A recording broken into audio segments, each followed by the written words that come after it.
Viewer discretion is advised. Aren't you an adult? Don't you understand if a child is swearing at you, there's something wrong? Mandate. Welcome to Mandate, where we navigate fresh perspectives and nothing is off the table. Tonight we have a very special guest. He is a multifaceted talent. He's a qualified teacher, also an entertainer. He's an accomplished dancer, having attended Worlds multiple times, and a member of the Prestige dance crew. But most recently, he is the founder of the Let's Siva program. Please welcome Allister-Salaivao. Awesome. Allister, where do we start, Allister? Because we're just pleased to have you also. And I know, you've, like Jay was saying, you're a multifaceted, very talented young man. Obviously, we know you as with Prestige and the dance World Hip Hop champs, but also national champs as well. Also. And so, just for those who obviously a lot of people know you, but just as, if you could just unpack a little bit of your early days also. Yeah, so first of all, ko Pasifika tuku moana, ko Paupau tuku waka, ko Hāmoa tuku iwi, ko Leala Tele, Lea Waa, sama mea whangaloa oku hapu, ko South Okalangi tuku kainga, malo lava le soifua, maua ma le lange mama le nei pō, ko Allister Ngawati-Salaivao tuku ingoa. What's good, brothers? My name is Allister Ngawati-Salaivao, full Samoan, but born here in South Okalangi or Tahuhu Middlemore Hospital. Let's go. That's the hood, that's the spot. I've been dancing. That's my passion. That's my love. I've been doing that for over 2 decades. I love teaching, and those are probably the most passionate things that I love so far, as well as my ainga. Very grateful for them too. But that's kind of like my story in a nutshell. Oh man, was dancing always kind of something that you kind of gravitated to? Also, was it just kind of, you saw some kids out there, or you just saw someone out there dancing and just felt, oh man, or something on TV like, oh man, I want to dance? Or was it a family thing? Yeah, well, that's exactly what you just said, bro, in terms of it being on TV. There was this old video clip called It's Like That by Run DMC. There was a video clip, it's like that, that's the way it is. Anyway, there used to be this Balangi guy that used to have an afro, and he used to just shake his hair, and he used to do breakdancing moves. And so that captured my eye, and that was in 1998, so I was about 14. That's when I kind of found, I was inspired. I didn't fall in love with it straight away because, you start to learn that there's a process to everything, and some of those moves took a very long time to get. So I appreciate that. So yeah, pretty much my journey of dancing started in 98.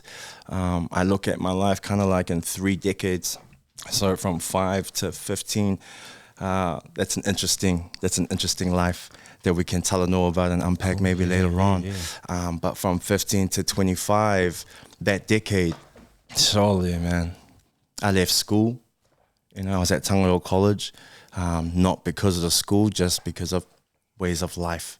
But I left school at that age, and then from 15 to 25, I started this journey of Siva. Specifically hip-hop dance and breaking and all of that. So in that decade, I was exposed to the world in a very safe way. I traveled the world with my homies. We did dance, we won competitions. We didn't expect any of these things, to be honest. Traveled up and down New Zealand. I got a gold medal in Serbia. Like, come on now. Like, where is Serbia? Wow, man. You know what I mean? Like, there's some perspectives of, like, in that decade, I got to do some pretty cool things, but then it built my confidence in terms of my education, because in that first decade, we can talk about that decade later on. Yeah, but this decade, it was just highlights of Siva, and didn't realize the impact that it actually kind of rippled through, not just Aotearoa, but globally as well. And just grateful to be a part of it through something as simple as just moving your body. But yeah, kind of that's where it started. And then in that decade, I just Siva'd, and then the next decade, I got into learning again. But we can talk about that later. Yeah, man. Because you grew up in the hood, and this special decade we got to travel the world. What was those experiences like for someone that got exposed to life outside of Otara? Oh man, for everyone, like my first place that I went to was Japan. I hadn't even been to anywhere in the islands. So my first place I went overseas was Japan, Hokkaido, and Tokyo. I went there for dance as well, which I'm really grateful for. But you can't prepare for something that you don't know.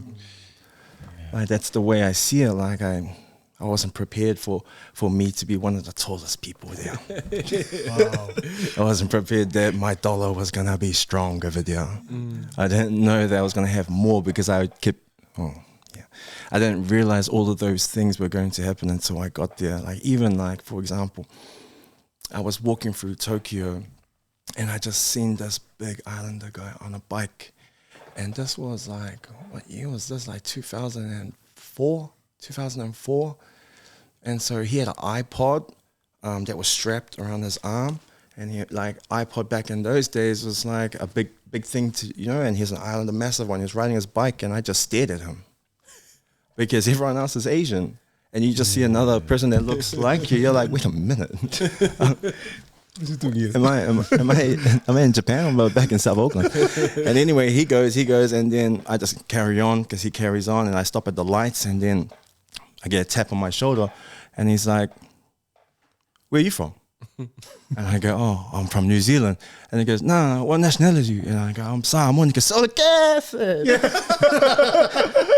It's like, swear at me, just like, "Bro, what are you doing here?" Oh my gosh, that's kind of crazy story, because from there, like, we switched numbers, ended up catching up with him and more New Zealanders that night, watching a rugby game, All Blacks versus England.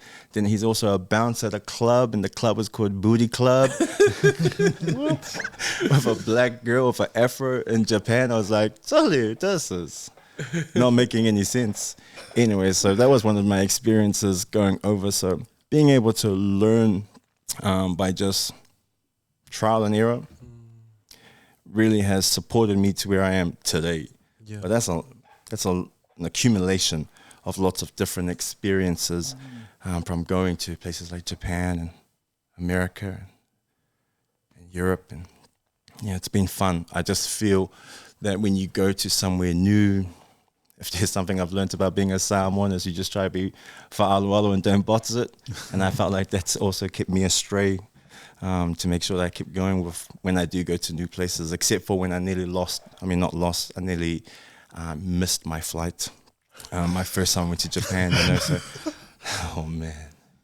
Yeah, when you go through those hard times, you're just like, please, someone out there, the spirit, the energy, look after me, because we make mistakes. Yeah, man. Man, that's amazing. Does traveling overseas, I mean, especially at such a young age, did it help you, like, sort of, did you see yourself differently when you kind of came home, knowing that you were kind of looked at differently overseas, just because culturally things are different? Did you see yourself a little bit differently, learn to appreciate different aspects of yourself? Or I think the development about myself at that time, I don't think it was quite in then. You know, it was more about just the experience and just like, whoa, New Zealand's so slow. You know what I mean? Because you go to fast-paced countries and they're just moving. You know, they're all go-getters, and then you kind of come back home and it's just chill. Just relax. Everyone's still go get it, sorry, but we just kind of chill with it, and we're a bit relaxed. So if I had learned anything in my earlier days, was just how fast-paced some of the other countries were moving at. And I guess that's part of economies and all of that, just rapidly trying to move and trying to do and trying to make more and all of that sort of stuff. I feel like when I would come back home, we used to always sing this song as well, back to life, you know, because we go and have hotels and we're traveling around and we're doing some pretty cool things as youngsters. Then we'd come back home to go back to what your life really was like. So maybe the experience was I got to be more grateful, because in Japan they already had masks like back in those days. Wow. But the smog was very heavy, so you would appreciate just our country purely on its nature and for what it can offer us. But the learnings in the earlier stages, I feel like it's come more 2018 onwards, which was a little bit later. But that's more life has been added to myself. So then I feel like the real kind of perspective and understandings made more sense. And I don't know how this question's gonna tie into. It might tie into your earlier decades that you touched base, but because it's cool when we're talking about overseas and these experiences, because you know we might have some young people out there or young men that we're so used to our environment that we don't know what's out there and we don't know what to experience, and so for me, like. We went to intermediate together. Yes. So we grew up in the hood. We came up in a certain reality, and then watching you go on your journey and using your gift to elevate you to travel the world, to allow yourself to have all these different experiences. Like your story can really resonate or encourage others that might be bound by our circumstances or might not have that fortitude to dream big. So like, and saying all that, like, I know, I guess, do you have like encouragement or what was it for you that allowed you to find your purpose or your gifting to allow you to do your things? Or was it just a ripple effect? Oh man, sorry, that was a long-winded. No, it's beautiful, bro. I think it was a ripple effect. Because we all didn't plan, like, honestly, man, like, we did not plan. Like, I was part of a group called Desire Dance Crew that changed kind of the history of, like, movement and what that looks like across the world. And with that team... Shout out to Desire. Oh, man, shout out to the homies. Yo, shout out to Love Grove Careers, Otara, born and raised. But... we were just dudes that just loved this aspect. There was this bridge that brought us all together, and it was Siva. You know what I mean? Like, we had a couple of dudes that came from the west side. We had one of those that came from central. And then a majority of us all came from around South Okalangi.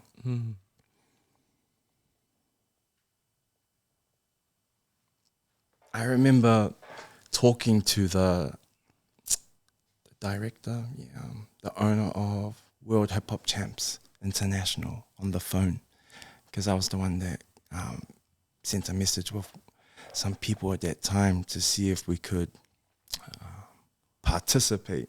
The audacity, you saw that we're going to be doing hip hop dance for just a couple of years and we already want to go to Worlds. One of my friends sent that clip and then said that you guys should give this a go. So messaged the director, and then he called my cell phone, and I remember answering it, and he was like, "Hi, it's Howard Schwartz," and this American accent, and I was like, "Whoa!" So young, I was like, what, 20, so just buzzing out, and saying we would love to have you guys come over, and just like, whoa, okay. You also got to take into consideration, we all know where we come from. So there's not a whole hell of backing, you know what I mean? But is that going from our head? Wow. The only thing that's going from my head is like, solid. This guy said we can come into the comp. Let's go. Where's your money? Let's the money, but let's go anyway. I talked to the brothers and I say, like, this opportunity's come up, we should give it a go. And then we do. And then we end up heading over in 2005.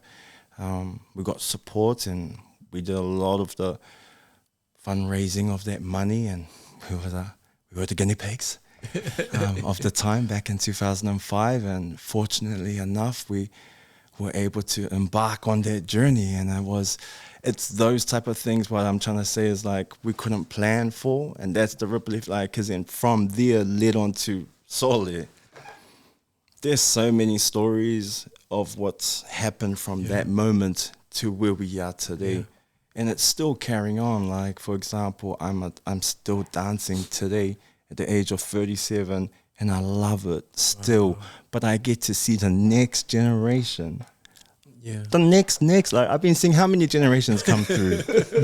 But now I get to see it even more because of also the job that I'm a part of, which allows me to go and see people that just want to just give something a go. But then sometimes I see some like, whoa, there's some real X factors out here. And then you're like, damn, these are gonna literally be the next generation. And I think I'm just, if I want to say anything to encourage people on, it would be just to carry on. Just keep carrying on. I think we were kind of talking about this earlier, is that we just start and we just keep going. We refine as we go. We apply as we go. We reflect again. We reflect and kind of just wash, rinse, process. And we just keep doing it. It's when we start missing those components that we start to realize, why isn't it? Oh, that's because I'm not working on that area. We're just working on refinement, but we're not looking at reflection, or we're not looking at applying. And then to the next level, execution, and then where is your next standard after that as an individual? So I just want to encourage people just to start and just, you're going to make a mistake. It's facts. Solely, we're not the first ones to talk about it. Yeah. Thousands, hundreds, millions of people that talk about it. Start. You will make mistakes. You will probably also be a person that's optimistic, overly optimistic. Go with it. You'll learn something from it. So yeah, try, do it, start. Family mole. Man. That's me. That's awesome. It's like you're one of the founding members that fathered the dance scene in New Zealand. It's still ongoing. And I remember reading about how after you guys had gone to Worlds, it was then setting up the whole national scene in terms of like qualifiers and things like that. Yeah. So what was that process like in terms of going to Worlds, then coming back, and then actually building this scene into what it is now? It's kind of crazy, bro, because I actually have never spoken about this sort of stuff. Oh man. Yeah, like it's kind of crazy because we were just dudes, bro. Like I said to you guys, in the first decade, it was different type of understanding. The next decade, I was now learning skills. I was now learning resilience in a different way of not resilience that we know in. Yeah. So putting all of these things in, I started to, I lost my train of thought. Sorry, bro. Your question again?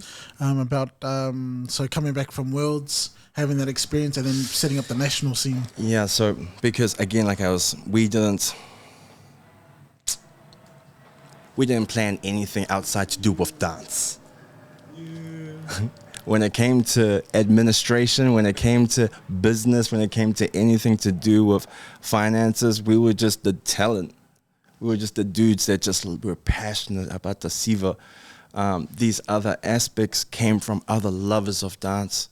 And at the time, for us, we were just young dudes that were just living the dream, bro, to be honest. We were kind of like the All Blacks of siva.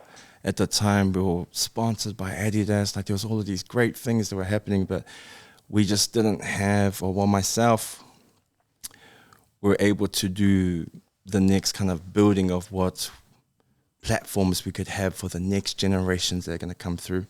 Example, nationals. So we actually weren't a part of that process. We were just the competitors in it. But there was a great group of people that loved dance through people that participated in it. So then they wanted to create these new platforms. Selfishly, I was like, why aren't we the ones? How come we're not the ones that's leading this stuff, man? In my mind, I'm hearing it's these nationals, but how come it's not saying it's like also from Desire?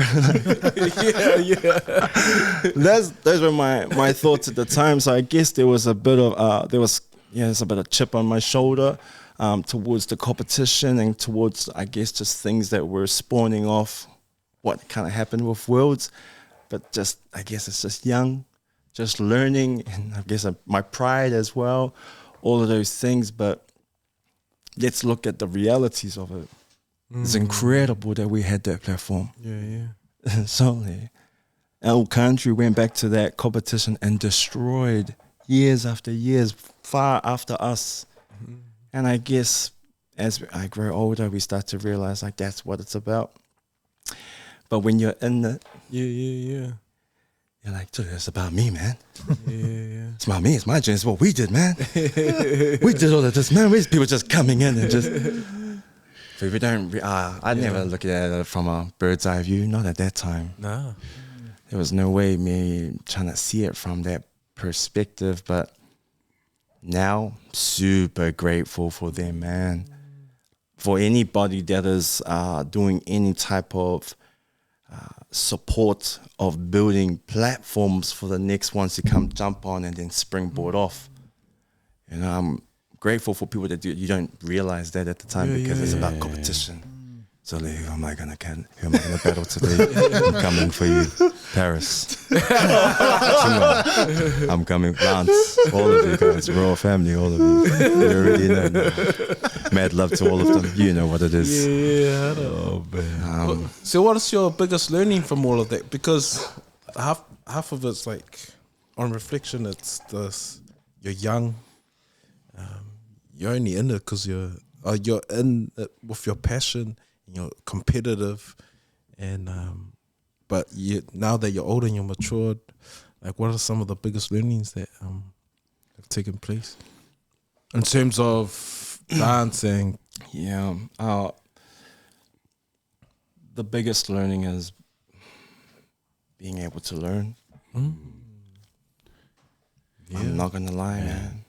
Siva's taught me how to learn, and that's what I lacked. Wow. I lacked learning. I lacked literacy. I lacked numeracy. I lacked communication, understanding, perspective, ability. All of those things I lacked. Practice.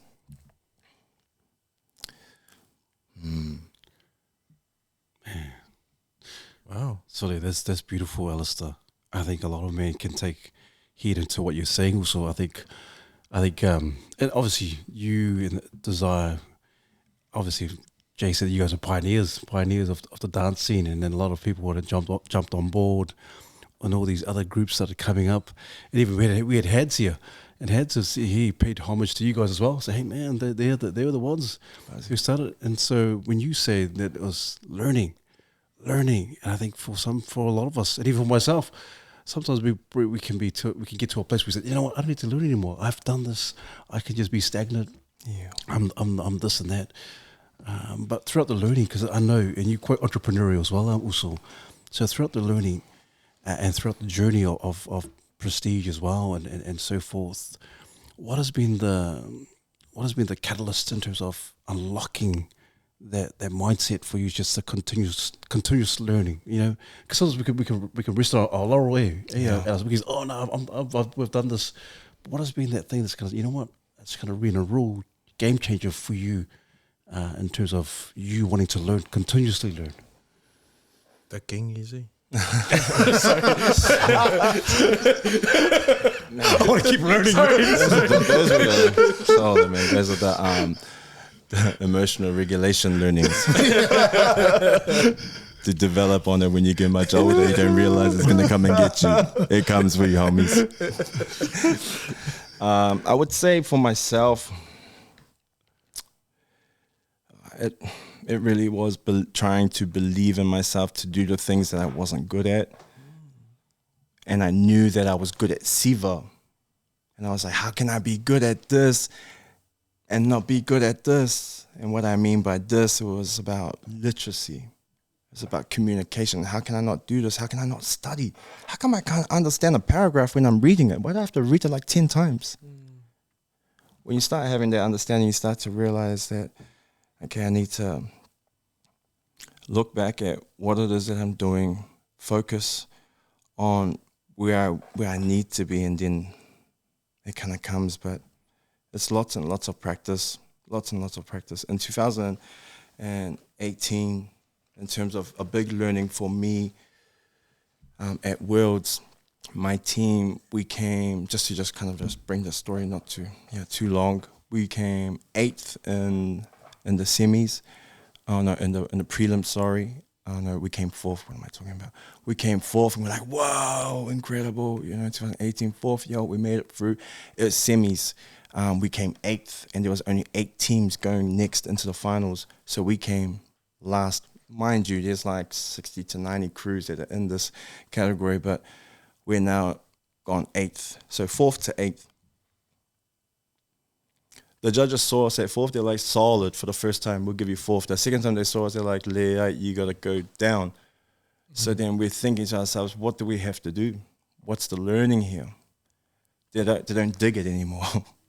They don't like what they've seen. And because our routine was pretty like out there as well, like we had jail suits, we had like tats and stuff. So like everybody knew who Prestige was when they walked out. They had their hands like this, cuffs and angry faces. Just trying to, portray the concept. I talked to the team and we talked about, okay, we need to change the whole routine. So we changed the whole routine. We changed the whole mix, which is Buzzy with heads. But we're emailing back and forth from New Zealand to America. And I was staying up. We only had, so there's context here. The semis happened, we had like one day, and then it's finals. Wow. That night of semis, we talked about it. We brainstormed a whole new costume, brainstormed a whole new routine. Just everything was brand new, everything. Then the next day we went into the studio and we didn't come out of the studio until finals day in the morning. It was crazy. I had never done anything like that in my life. But why would we do something like that? Because we had nothing to lose, bro. We were in 8th. We're not going to go to 9th. You know what I mean? So we have to just all in. All in, all our ideas. Let's go. We've been training, we've been doing this, we've been practicing this. I know we did like 6 to 7 months on just this routine, and now we're going to do about 18 to 22 hours on a new routine. Jeez, bro, like this. It's crazy because with that learning, we went to we were having to adapt real quick. We got the costume, so shout out Custom Tees. They were there, they're like Lou and his team. They're like famous over there. So we were grateful that we had a team that could support us in our costume because it was obvious we had just orange jumpsuits. So it was like going to be a little bit hard to like bring a new idea with everyone already saying, are these guys in jail? So anyway, we changed all of that. We went to stage run the first time we had practice on stage with the boys, but we hadn't practiced a thing called spacing. So when you go on a stage, you practice your spacing so you know where to go just in case you might go off stage. Meaning the front or the sides or the back, you might hit the back. So watching the boys at their first run, I'm like, whoa, let's go, homies, let's go. They do this forward roll like halfway through the dance, 2 of the boys, and then they forward roll off the stage. Like literally off the stage. And everyone's just like, oh, and I'm like recording them and just laughing, Just laughing because it's rehearsal, it's not the real thing. So from there, we see all the things that we need to refine. We're learning quick. We go to a new place. All the boys are adapting. By the night time, we return back to the venue. They're on first because it starts from 8th place all the way down. The boys go on, new costume because we just got it all on. Everyone's ready to go, suited up. They now go on smiling. No more cuffs, no more jumpsuits. They go on smiling now. Smash it. And then we come back 4th.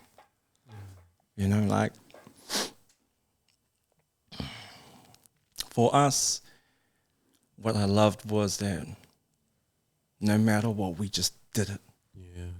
No matter what, we put it all in. And the outcome was success. Because what did we people may see only success in just the tahi. They might just see it in just first place, which is all good. Yep, I agree. But for some individuals, some of the learnings can be even more beneficial when it happens in a different way. So for me, personally, that learning experience that's taken my learning to that next tier was because of that event. Or being able to, bro, we're at Worlds, bro. Like that's the context. And everybody's context that they're in, whatever world championship it represents, they all understand the weight of when you're in that space. So when we're going through, I was like, damn, we're here, we did it, and we came forth, and I'm grateful for it because lots of things have spawned from that learning. So, yeah. And the thing is, No. I was just sorry, Allister, because I'm thinking, because you were saying in the beginning, Japan, fast pace, come back home, slow pace, and you can, and sometimes we're quite relaxed, quite blasé, we just kind of do things raw, slow pace, and kind of the attitude or kind of the culture around here in New Zealand, and you're in Worlds. It could have been the same thing over there. Like, oh no, do we have to? Come on, Allister, do we have to do it again? That's exactly it, bro. Oh, Because and we the bickering, actually have seen that. Well, to be honest, this guy trying to put on. I've been there. We're like, okay, nah, all good. Just that's the routine, bro. We worked our butts off. Why change? Yeah. Why change? You know the work that we have to go into if we try to change. I'm not keen for it. yeah. There's also, But then we do it, bro. And we come forth, and it was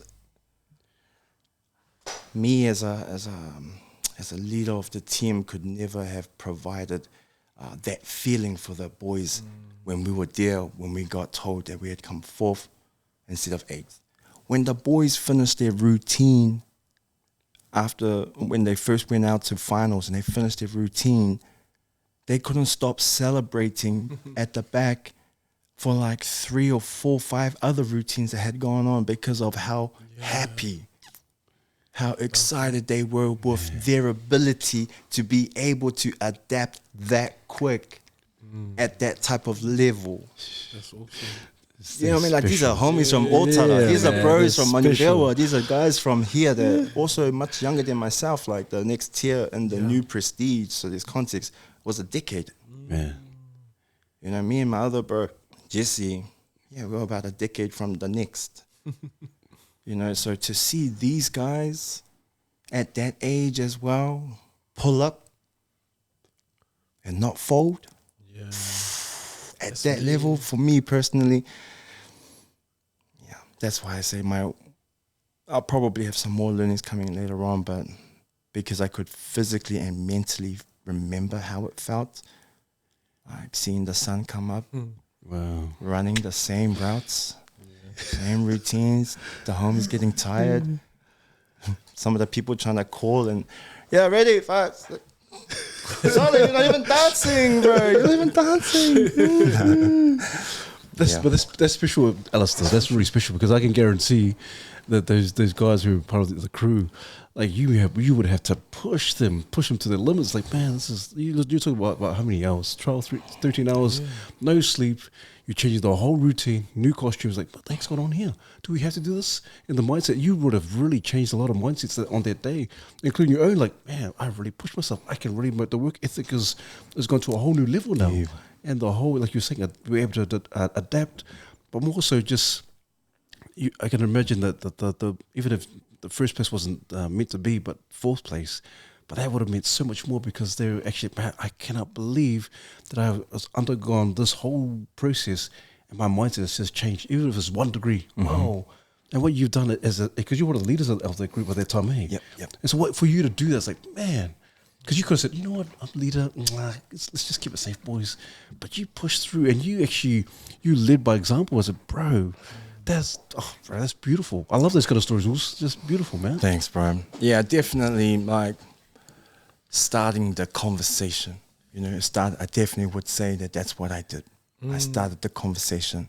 It then became a collective after that, for then everyone to then take it to that next tier, because it was like, gee, we had to pull from everybody's skill set. Yeah. And we had, not purposely, but we've always been training to prepare for moments. We didn't know that this was going to be the moment. This was the moment. You know what I mean? We had no idea it was going to be the moment. But what a cool moment for us to also go through. And there was lots of things that were happening, lots of context to this story. But overall, that's pretty much where I felt that next tier of my learning went to. Yeah. I got to give some context in terms of this learning stuff. You know what I mean? So like, in terms of my education, like I think about in that first decade from 5 to 15.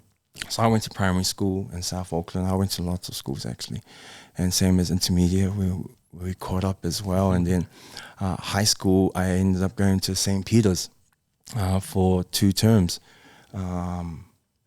Year 9, but I've been 3rd form. Yeah. Why? You know what I mean? Like, I was, sorry, my bad. I was asking the question to myself, like, why am I going to St. Peter's when I've been going to schools out in South Okalangi and now I'm going all the way out here? Like, how come I'm getting this cash and I don't even see any of it? Because it's got to pay for my travel to get there, and I go buy a sausage roll and it's still lei lava. Still not enough. Anyways, I find that stuff unique because I didn't know about that world. So anyway, we'll park that one. I ended up going back to South Auckland and I went to school at TC, third form all the way to fifth form. But again, just in that decade, I call it alternative upbringing. That's the way I see it for myself. And what does alternative mean? A different way of being brought up. That's the way I see learning. Alternatively, like, people learn differently. It's the same way I see my upbringing. It was different to other people. But with that difference, it didn't give me the ability to be able to walk through spaces because I was missing understanding. I was missing how to learn. I was missing all these things because I was just trying to survive at school. I already had coping mechanisms at the age of 5. Come on now. You know what I mean? Ain't nobody want no child to be going to school to be thinking about all the stuff that they're going through to try and also regulate their emotions at that age. I'm grateful that whoever was supporting me in terms of spiritual gave me the idea of just trying to be funny and just try to laugh and then hide a lot of the things that were happening alternatively at home. But when times weren't too funny, it was 0 to 100 and people were like, whoa, I see your true colors. There's nothing wrong with it at the time. I took my route the way I took my route, and that's the way I would deal with it because I didn't have any tools to understand how to deal with those sort of things. So when I think about how my learning was back then to then leaving, to then growing in dance, Siva, to build that confidence, to learn, to give myself permission that Sole, you can learn, you can write, you can read, you can talk to people. You're not dumb. You're not ugly. You're not silly. You don't come from whatever the area looks like for you in terms of your community perspective. But then I get to 25 and then I start my degree journey, and it's now a different type of learning. Like, I'm at Worlds, which is dope, you know what I mean? But now I'm doing a degree. And that's, to me, it's about writing. And writing in what? Writing in English. And my English was more G than, it was more slang and all of that instead of a way of being able to communicate to all. So going through the degree, amazing, grateful to go through that journey. My old spread, that's where we chopped it up and got down. And then I went to secondary school, college, university for teachers college. And I got my teacher's degree, or teacher's certificate and diploma in teaching in secondary. And then I taught at secondary school. And that's a buzz, you know, that's for me, like, from dropping out of school to then now I'm a school teacher, not just for that understanding, but for me now to have a perspective. I have a well-versed perspective because I come from what I've come from, and then I get to also take it into this new field. I've been now in education for about 6 to 7 years, and you can develop a lot in that time. And so when I connect all of those things with education now, it's given me a way of being able to just connect with a lot of people when I deliver content for people to learn, because I understand when I walk into a room, not everyone is a circle. How many shapes do we have? We've got multiple shapes. So does your content that you're going to deliver, is that going to be versed for all the shapes, or is it just going to be for the squares? Yeah. We could see it as race. We could see it whatever way do you want to see it. It's low decile, all those types of things. But I love learning, and it's now pushed me into this passion for teaching, but teaching learning for the sake of people being able to understand how to learn. Because when you know how to learn, you can do a lot, man. You can do a lot. And when we know where we've come from in terms of South Auckland or resilience or broken homes or being adopted or being passed around or growing up in different places of South Auckland and still doing what you're doing, it's a great thing. I think it's a great thing, yeah. Sorry, man, I just keep talking. No, man, that's my bad. beautiful. No. Gee, just tell me to Awesome. That is awesome. I feel like I'm just hearing myself like solid. Thanks for sharing some of That's that. just too good, man. Because like we're hearing this success story unfold, and I don't know if you want to go there, like in terms of like there's this alternative living, and some of the experiences or details you might want to share. I don't know if you want to. Are we able to talk about it? Yeah. Oh yeah, cool. So We're good. yeah, some of these experiences you had that really, I don't know, because we know that there's other two pathways you go through with some of our realities, and you can either go one way or you persevere and you end up going another way. And so it'll be cool to sort of unpack some of the stuff you went through, because I know that I think of recent times I saw a video, mental health. I think Levar did a thing of you, eh? Yes, Mana Pacifica, yeah. It was around mental health, the well-being month, yeah. So it'll be cool to sort of talk about, if you can, talk about like that alternative living period, some of the stuff that was real hard, and then how you dealt with it when you're older. I understand, like, this is why I always talk about like community perspective, because if you know community perspective, then you can understand what's happening in the community. So being young, I was like, so growing up, I was adopted as a youngster. My ainga that came through at the time, she had me here, and then my mom ended up leaving back to the islands. She was quite young herself. She came here, and I'm assuming, hallelujah, had a fun time, and then bada boom, bada bang, I come around. I pop out on 24th of Jan 1985, and then I end up getting I get passed into the family. So I'm part of the ainga, but just not with my mom. What I've learned as I grow up, that having a disconnect from your birth mother has an effect with you straight away without you even knowing. It's kind of crazy. Then on top of that, I didn't know who my tama was. I didn't know my father, so I didn't have a strong male role model to grow up with at the same time. So the family that I grew up with, I'm grateful for being able to have a place, but it was a difficult place. It was a difficult place of learning, and those developments come. Not those developments, realizations of the after effects come later, and you start to realize as you get older. So when I was younger, I was sexually abused. I was physically handled as a youngster, and this is why I relate to a lot of our kids when they come into school.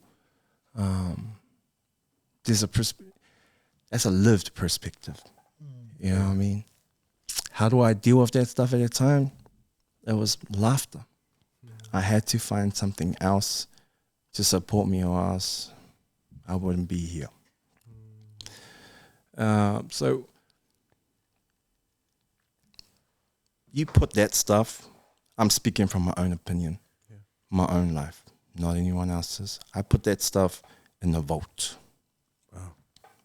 And I put it in a safe of another safe, so deep back in my cognitive mind, so that I didn't need to address it in any shape or form. It wasn't until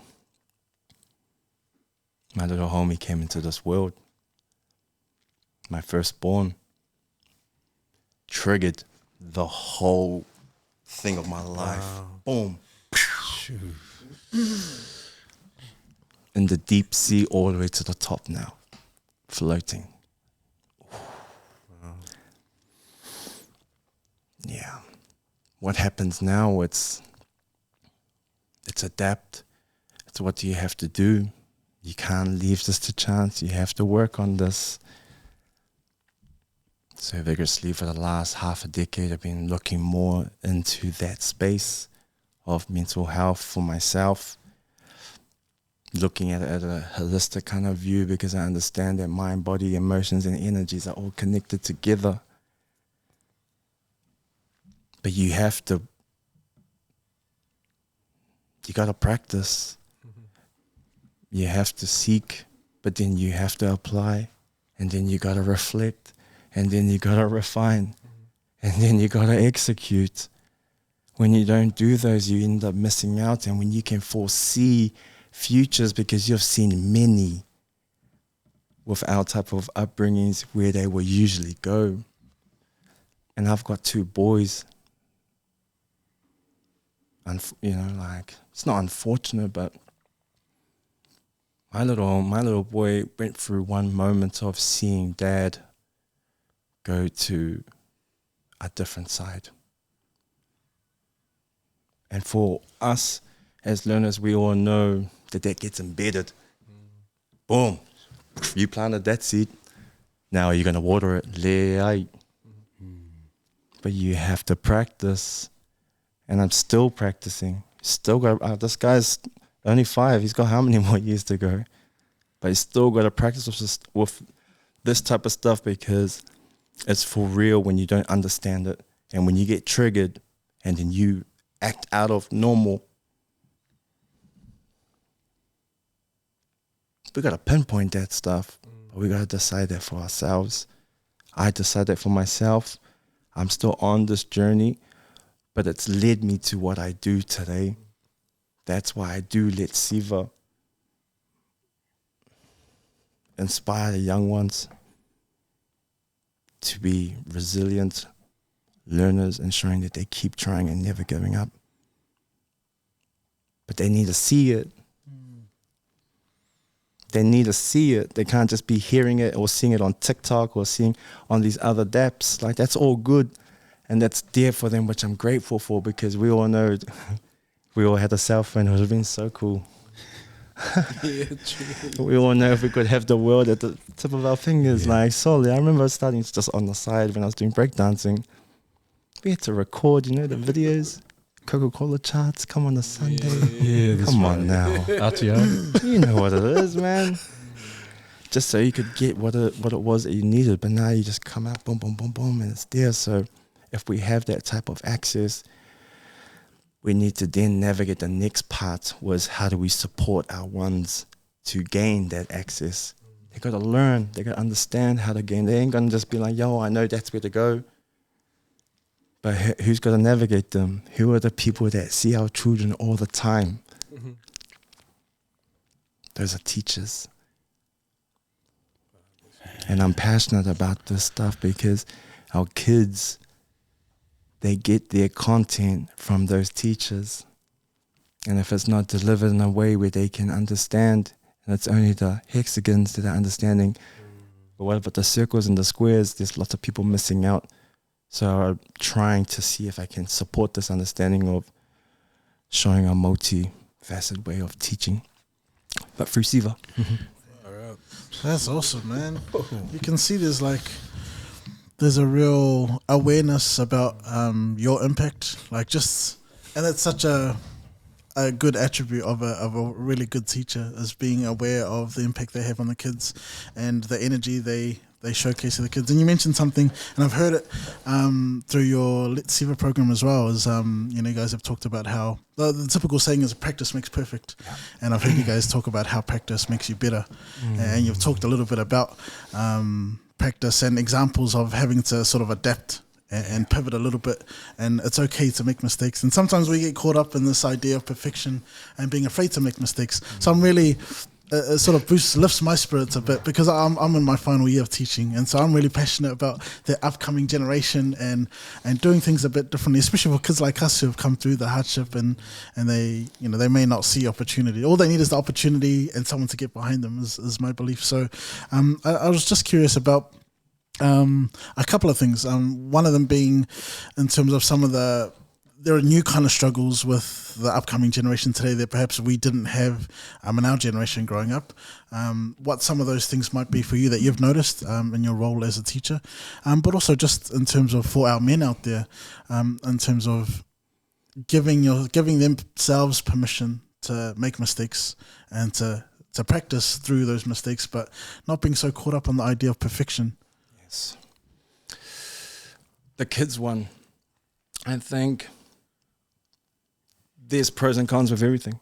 I think social media gives them, and I think technology gives them an opportunity to access the world much different than us. But then that also comes with other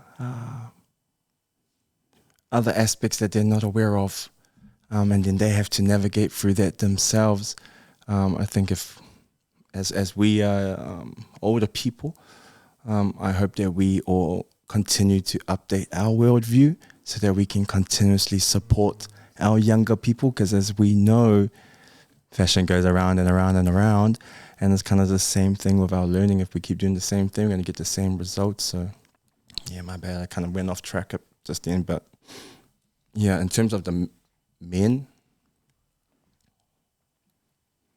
what was your question again, bro? So it was about men not being afraid to make mistakes as they practice, instead of focusing on that practice makes perfect. Yep, definitely. Like I said to the kids, practice and more practice makes us better. There's an understanding of perfection, but I don't know what that is. I don't know. People say when they are successful, when they're at their highest moment, that's perfect, but yeah, it is what it is when it comes to that. It's more again about the learning. If we keep practicing and we keep practicing, then we get better. There's another aspect to that practice part, like, because it comes with repetition and all of those sort of things, consistency, blah, blah, blah. This other aspect of practice where it's kind of taken me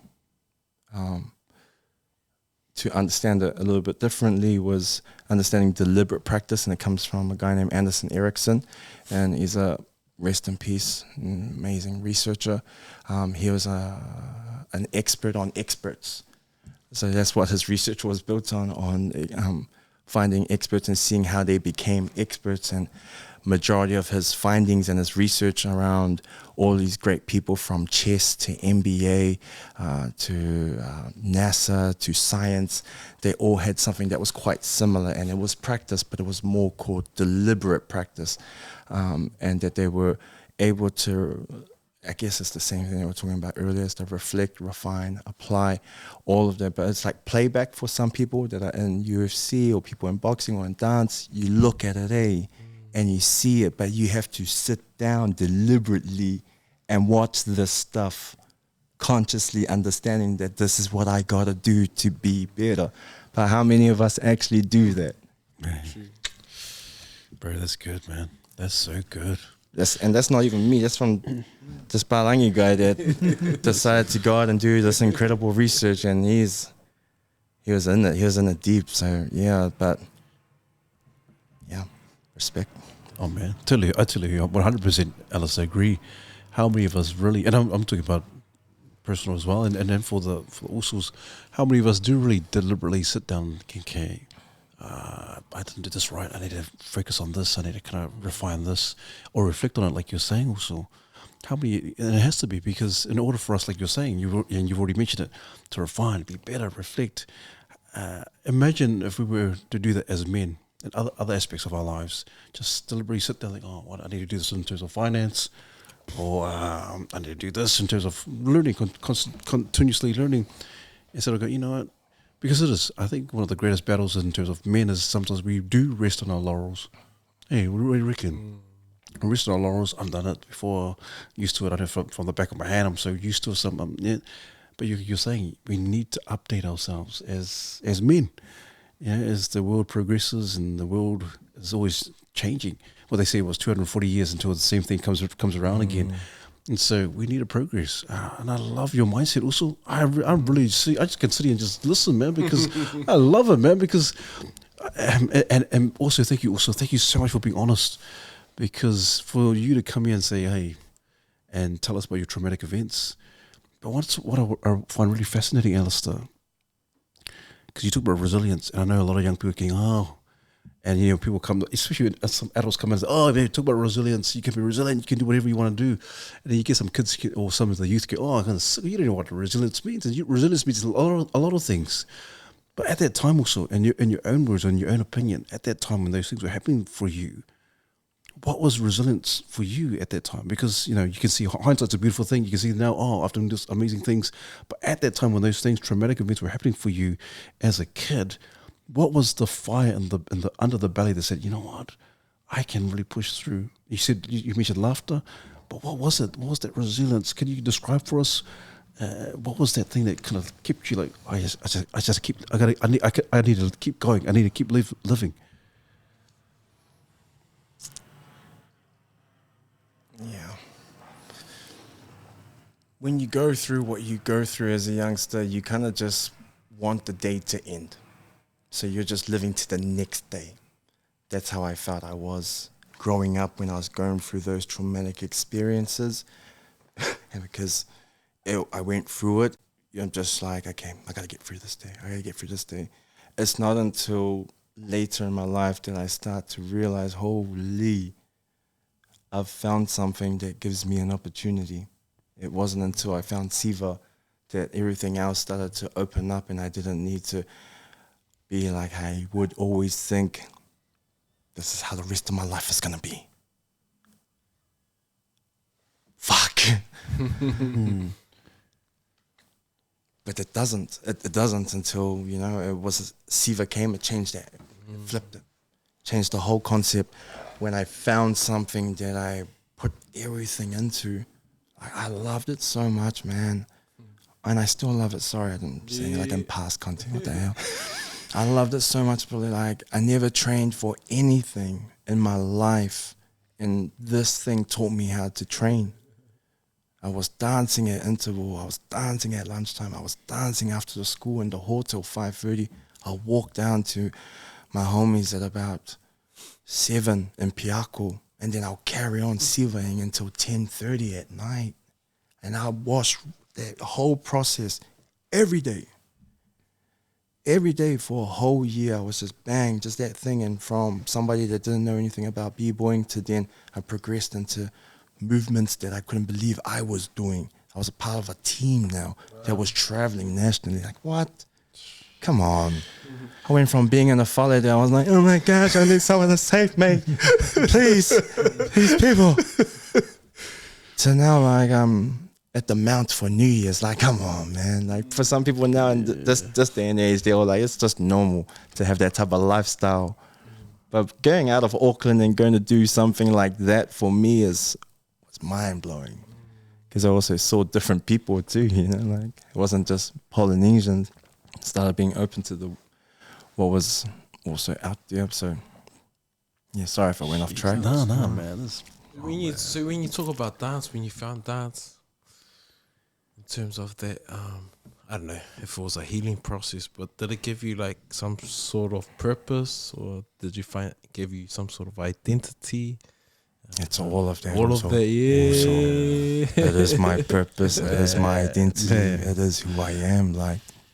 And for someone, like, I know you found dance. I want to talk about, like, did someone give you the platform or the space to allow you to dance? Was it a group of you, or was it you that found these YouTube clips, brought your boys around? Like, what was that? Like, because I know you mentioned Love Grove before. Yeah, interesting. Yes, so a lot of, so there was me and, I have this group of people, man, that were incredible in my life.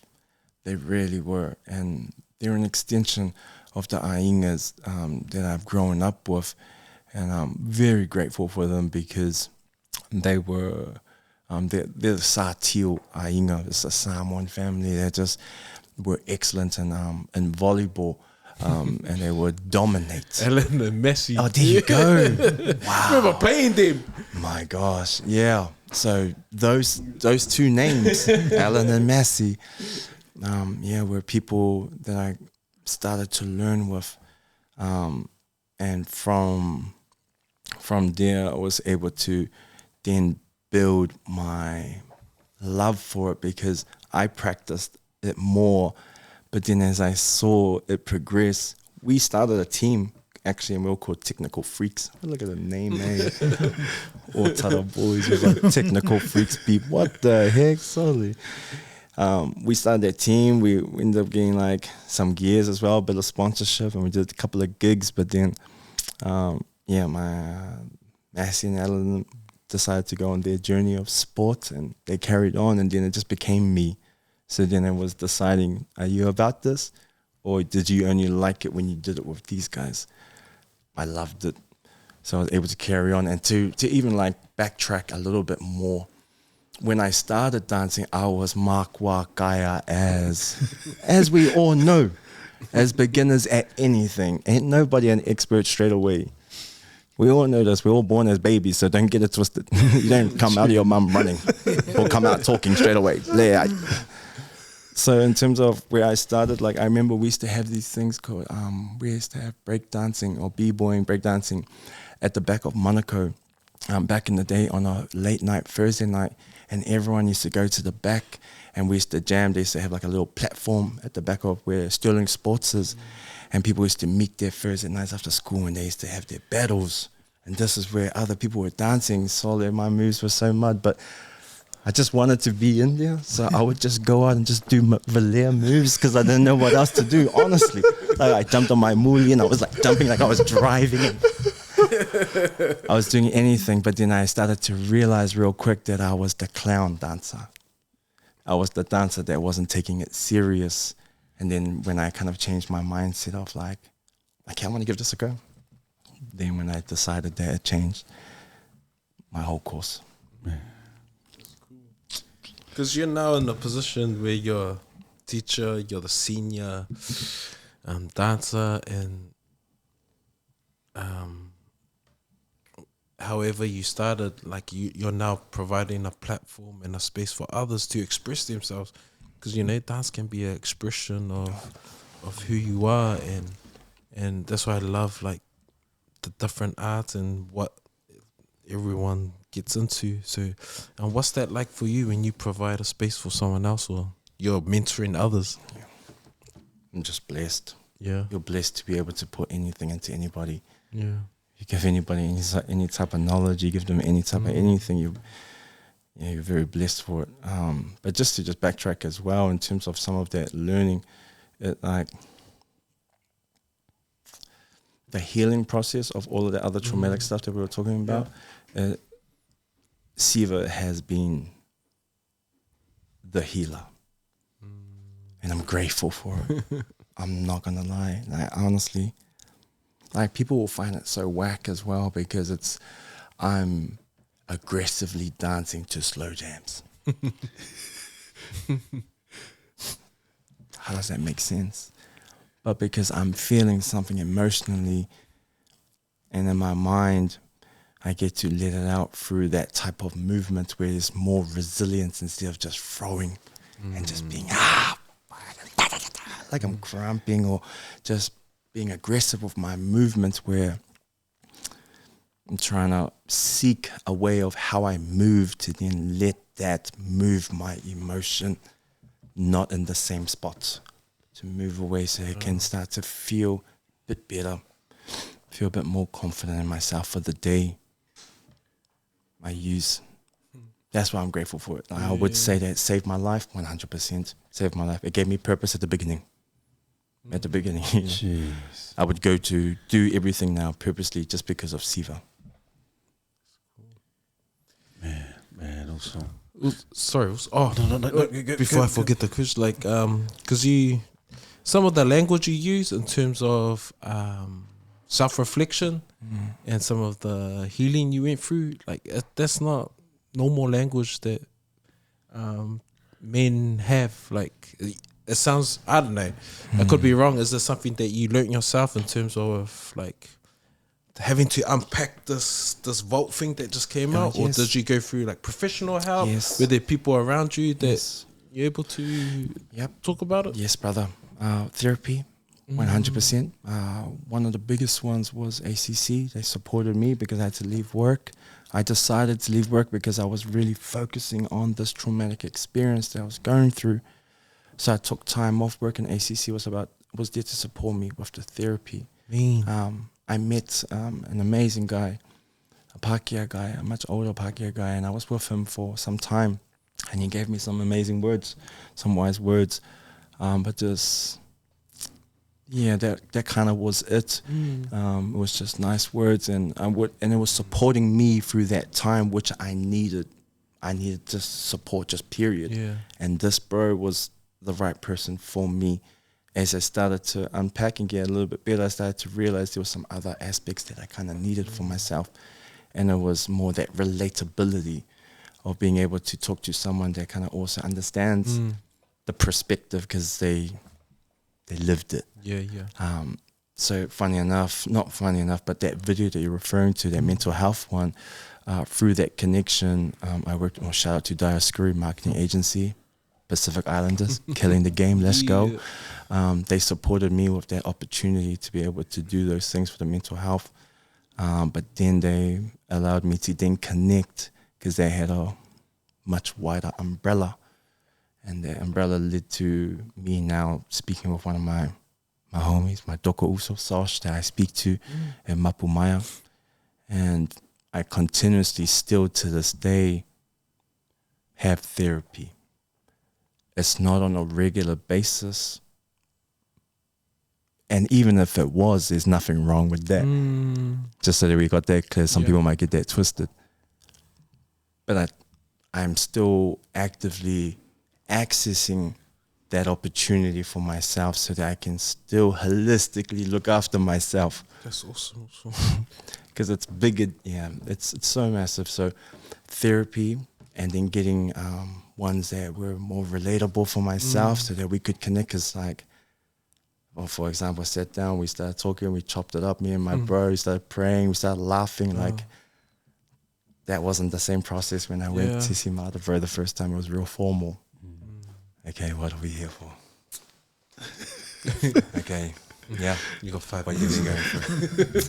He wasn't like that, but it's being a little bit dynamic to the contrast of the idea. But I would say the therapy helped me, but I also would say Siva helped me. Then I will also say the development of understanding how to learn supported me. Having all of those together with people that loved me and wanted to support me through this journey as well. Grateful for it. Thank you. Also, thank you for sharing that, because it's foreign to our people, like therapy. And we usually, when we go through stuff, harden up. You gotta suffer in silence. So, and as we know, when things hit the fan, it comes out like bad in a different way if we don't have the right way of processing and stuff. So thank you for sharing it, also, because we need to normalize it. We've had a lot of men on this table talk about different supports. Therapy might not be for everyone, but thank you for sharing that. And just, you also talked about some of your outlets in terms of Siva and these people that supported you, loved on you. And I think we need to normalize that, I agree. Man, for sure. It's a hard thing though for people, because that's where the learning comes in. Like, that's why I talk about literacy, because it's one element, but it's the element that a lot of us access the most of if you're not speaking your native or your language. So if we don't know how to access, or if we don't know how to understand, or we don't know how to structure, or we don't know processes, then we're not even going to start. Oh, it's not for me. I don't know how to think like that. True. The too hard basket. It's the too hard basket. Then it's, how can we hope to get what we need if we're not being able to understand every step of the process? Yeah, that's cool. I think it's the too hard, but it's also like the ones that like They just actually, because I'm not going to, when people go through their community perspective, that has a huge impact on an individual's learning journey. Period, full stop. Period, full stop. And our teachers, I'm not taking it out on our teachers, but it's just unfortunate they don't have the understanding to support our kids that go through these things on a daily basis. So for example, when I was in primary school, I turned up to school, I got the worst beating of my life at home one of these days. And then I'm walking to school, ganging Ola, and then I wipe my tears. I'm late as, I'm 5 to 7 between those years. Allister, why are you late? Yeah. In front of everyone. Yeah. Fuck you, miss. Yeah. Go to the principal's office. Oh, Yeah. aren't you an adult? Don't you understand if a child is Yeah. swearing at you, there's something wrong? Yeah. I think those are the things that like we need. It's like, it's also the people that are delivering the information for our young ones to have access at, because they are told to harden up at home, but then they're not told at this education space to do all of these other things. But that also takes a human being to choose to want to think about those other things, to take it into consideration for them to then understand how they're going to deliver what they want to deliver. That's an interesting dynamic, because I find there's the professional aspect of being a teacher, you know, you're a professional teacher, but there's this human element of like, you know, being able to care for someone or for a child who's going through obvious hardship and trauma. And I'm curious about, from your perspective, obviously this is personal bias too, cool, as a budding teacher, but how did you find that journey of sort of balancing being a professional teacher and some of the expectations from a school level or the ministry and things like that, versus being, you know, a human being and caring for these children in a real genuine, holistic way? I just kept it real. I didn't go into teaching to be anybody else. I went and dressed like me. I went and speaking like me, and I went being like me. And these kids that are walking around looking at Mr. S, Mr. Salaivao, the way that I do things, they're like, this guy's not meant to connect with me. He's not meant to understand me. He's not meant to know these things. But that stuff supports, and I only know that because I literally did it from day dot all the way in. But why? I was confident in myself as a dancer first, in my context. So I was really confident in my context, so then I just needed to practice more the delivery side. And as I learned, and then I also uncovered my other attributes of what everyone is going through in the hood or going through in South Auckland, that also pays a tribute to us. I think that we need to take that into consideration as teachers. If you're teaching Polynesian Māori kids, that's what I think personally. There's a different approach. That's why I use shapes as the example, because I think it's very easy to, kind of pinpoint. But yeah, I just be myself, and because I've seen so many teachers have different characters. You know, it's like they go to work and then they become this character. They're very nice. Very nice, Mr. S. Or more stern, you know, like I'm real strong. And then when I'm with my friends, I'm like, come funny ass, like, I'm chill. You know, it's like, keep that same energy, bro. But I personally think that that's also supported me, because they've seen more of that realness from me. Because, man, this Talanoa about mental health, like, since 2020, since COVID, like I've been unpacking this stuff for myself, you know, like on social as well, because social ended up becoming a space for me to just get it out. Just get out of my ulu, man, please. Too much in there. So just being able to speak, had supported to like even just be here with you guys and chop this up. But yeah, that's how I, for myself, also just be me, Appreciate that. No worries. I think, bro, because that stems back in Prestige, like, we'd go to so many events dressed the way that we were dressed, and everyone's like, oh my gosh, who are these stray kids? Who are these stray kids? Hooligans. Yeah, man, you know, but then same thing we'd say, yep, just wait. Yeah. Just wait. And every time, without a doubt, oh my God, You guys are amazing. We love you. All good, all good, all good.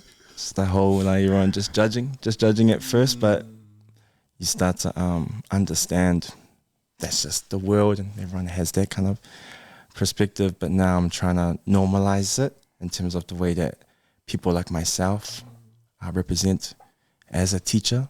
So I remember relieving this social studies class, and they was doing a study on stereotypes.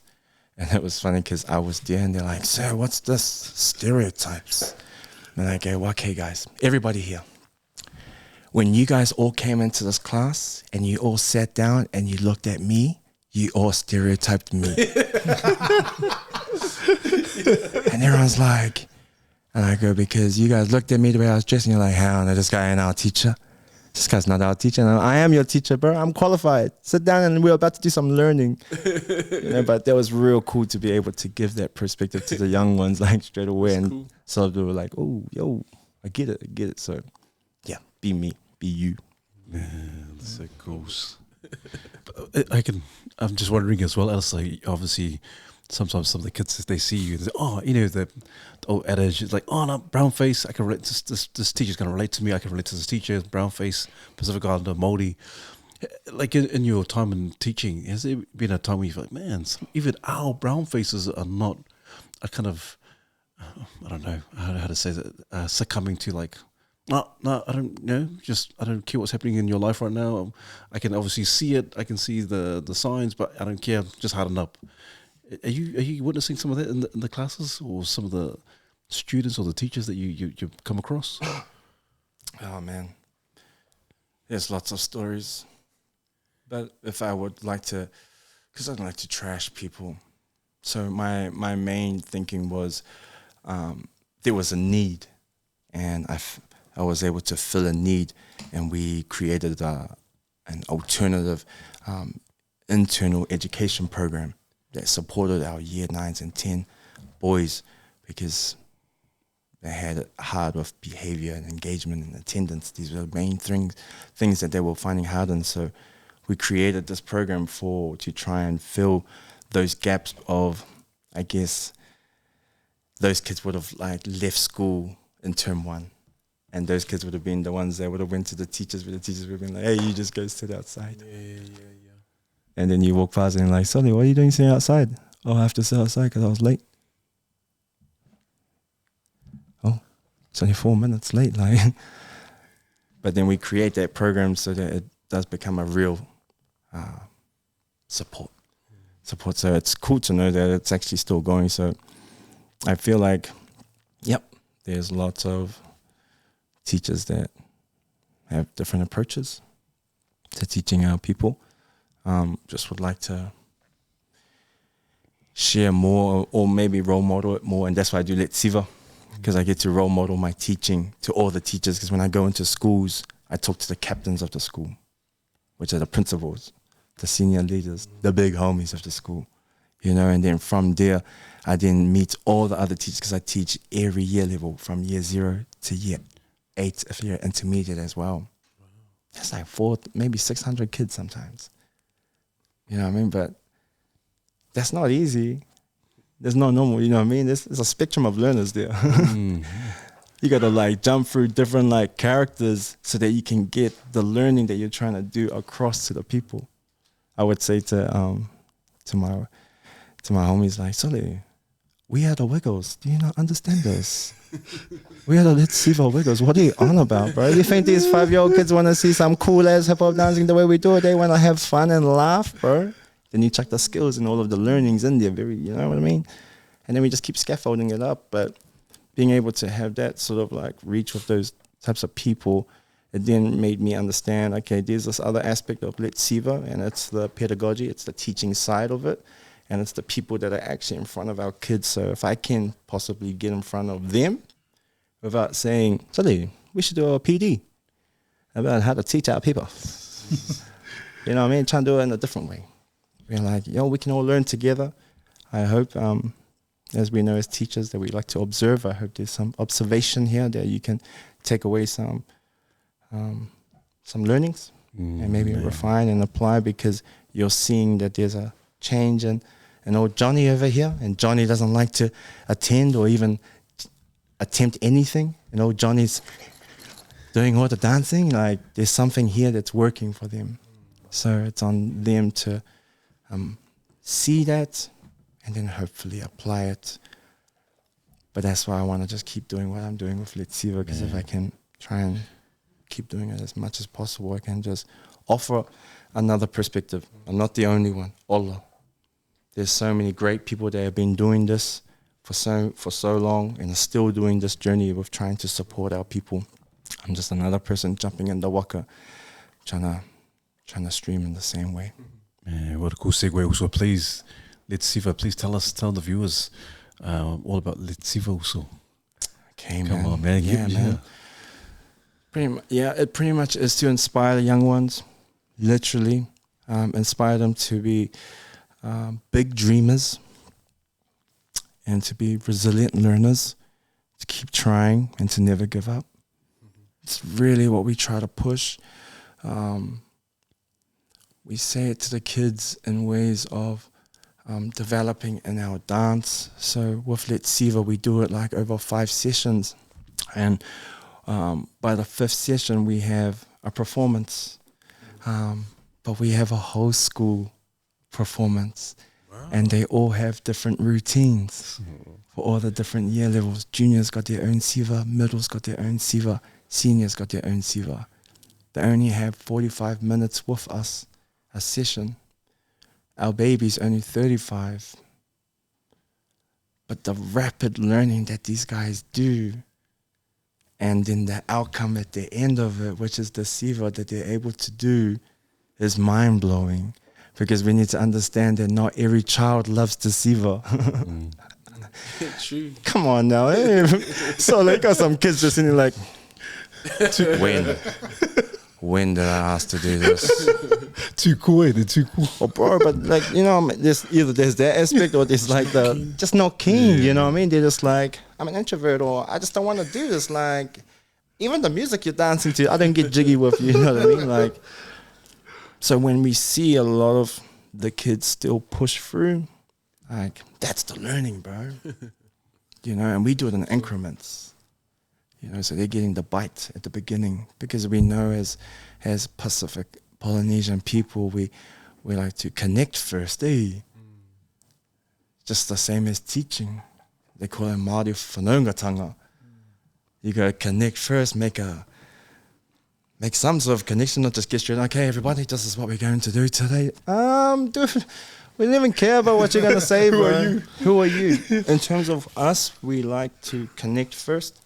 So there's a lot of that stuff first, and then the rest of the sessions we keep adding on to the routine, and we have lots of teachings in those sessions. So it's not just learning a Siva. There's a lot of positive reinforcement where we're really trying. It's really about encouraging our young people, and you have to do that all the time. You don't take the foot off the gas, because you have to. It's like cheerleading, it's like supporting, you know, that's what positive reinforcement is. And even when they don't get it right, you're trying to support them in the understanding that that's okay, that you didn't get it right. You make a mistake, you keep going.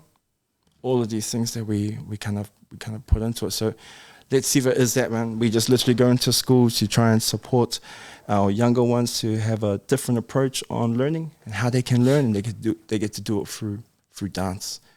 And I think the inspiring part comes from when we then really Siva, because they don't see us Siva. We just give them little bites as well. Then all of a sudden, a 97 kg guy is doing a backflip, no hands, and they're like, because what they perceive with their eyes is like, there's no way this guy can do this.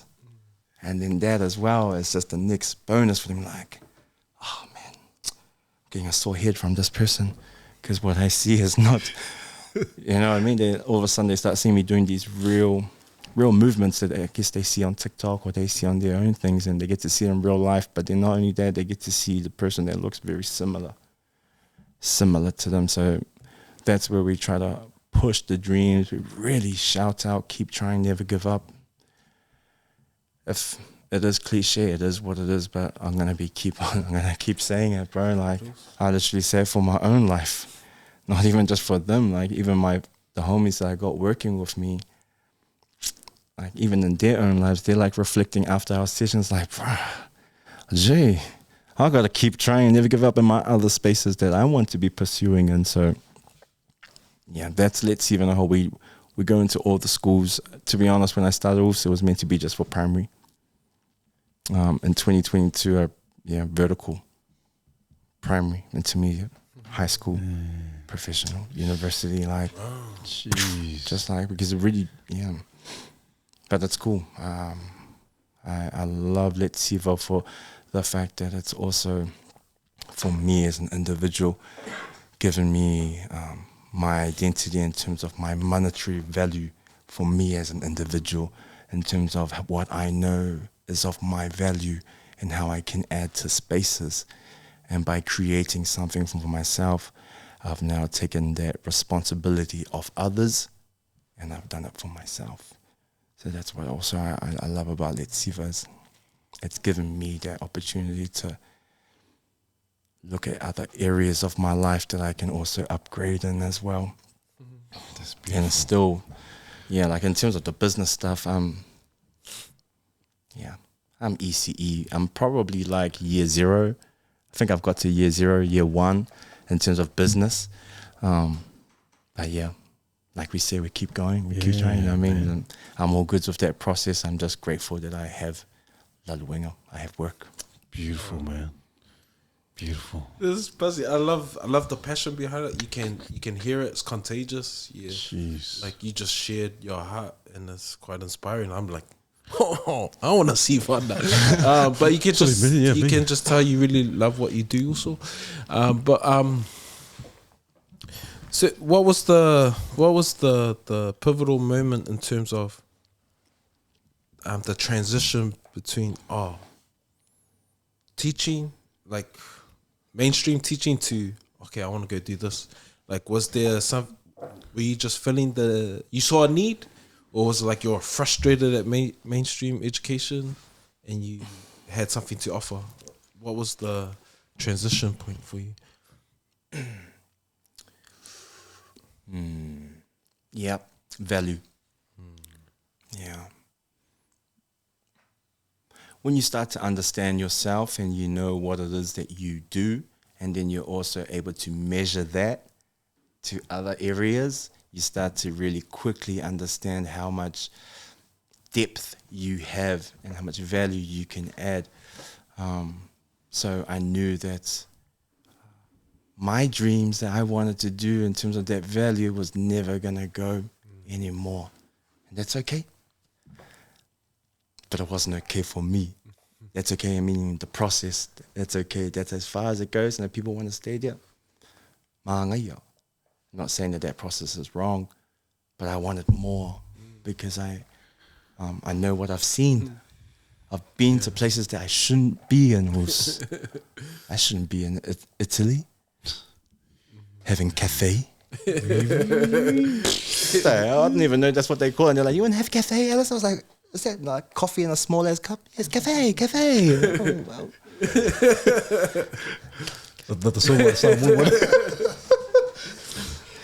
But yeah, it's just, I think, it's just all of those learnings, bro. Like,